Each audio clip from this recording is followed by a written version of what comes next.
বন্ধুরা দেখো, ও বাড়ি থেকে মানে আমার বাড়ি থেকে গাছ পাকা আম চলে এসেছে। তাও বাসে জার্নি করে এসেছে গাছ পাকা আমগুলো।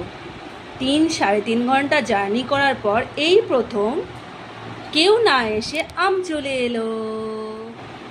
আমের সঙ্গে আরও অনেক কিছু এসেছে, সেগুলো দেখানো যাবে না। গাছ পাকা আম কে কে খেতে ভালোবাসো? যে আমগুলি তোমাদের আগে ভিডিও করে দেখিয়েছিলাম, আমগুলি গাছে ঝুলছিল। দেখো কত বড় হয়ে গেছে আমটা, কত বড়, এত বড় হয়ে গেছে,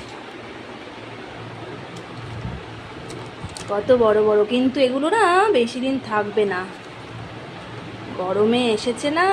দেখো কত বড় বড়, এই চেক কালার, এই চেক কালার।